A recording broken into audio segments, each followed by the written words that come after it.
Actually, Sauron was the prime servant of Morgoth/Melkor. He even ruled Balrogs during the 3 ages of captivity of Melkor. Gandhi could kick Gothmog ass as well. It's just Gandhi was so restricted by the gods. Yet, even with such limitations, he could. A fucking elf killed Gothmog. Albeit in a nonsensical Bollywoodic way. Tolkien was very young when he wrote that scene. It is certainly very clear he would have revised that scene if he ever had come around to revise that chapter. His son Christopher had to edit a lot of shit in that chapter because they didn't fit with canon. Anyway, Gothmog was killed by Ecthelion, who headbutt him into a magical fountain. LOL. Gothmog is never stated as more powerful than other Balrogs, but only higher in rank in Melkor's court. Durance survived the fall into Abyss while the Balrog in Gondolin did not. Durance survived the most brutal war of the history and successfully cut through the immeasurable forces in the north and fled to the east. Durance survived drowning in water, whereas Gothmog died when he got drowned into the fountain.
If Glorfindel accompanied the Fellowship, as was considered at the Council of Elrond, would Gandalf have let him help fight the Balrog?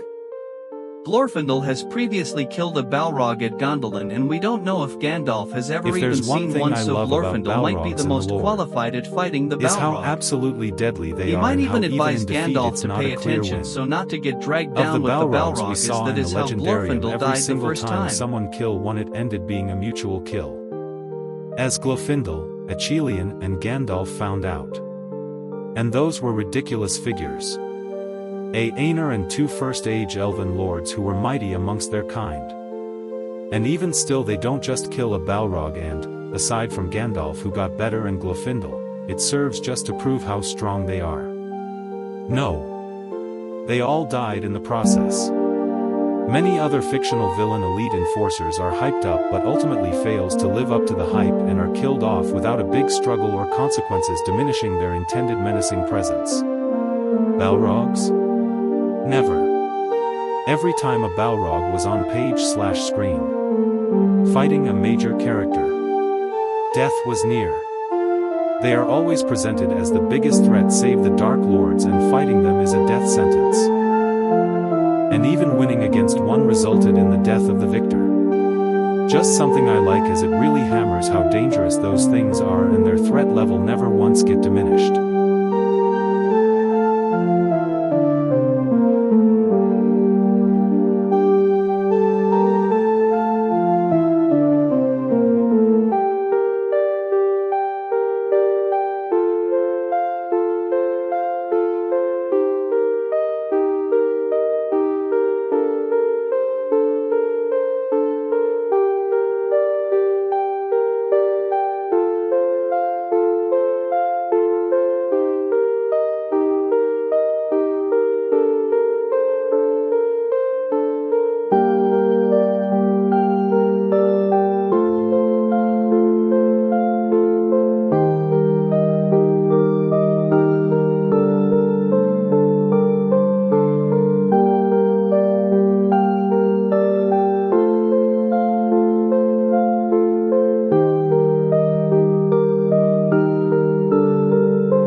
before Melkor's release. Feanor is described as hands down the greatest among all of the children of Ilúvatar, in mind, body and skill, implying he is the stronger, the most skilled and the smartest. However, a lot of people argue that he was already a bad apple before Melkor began corrupting the Noldor. I think this is far from the truth. First of all, he's described as reckless and curious, as he goes all around Aman exploring, and loved creating things. He was much beloved among the Vala at this point as well. All in particular, personally taught him. Later, all would come to his defense when the Vala pressed him to break the Silmarils, and Manwë wept for him when he refused the Vala. Now, there was some resentment in him, mainly for Indies, but from his perspective, is it not understandable? A lot of people like saying he loathed her children, but this is not the case. The most that is said is that he had no love for them. This is not the same as hatred, just that he did not see them as siblings, nor did he see Indies as a mother figure. After all, how could he? Indies' marriage to Finwë, which the Vala approved, doomed his mother to eternal death. He could not speak with her, nor see her, other than her corpse. Sure, she had said she didn't intend to return, but she could have, and did, changed her mind in the future. In the Undying Lands, what's a few centuries of waiting?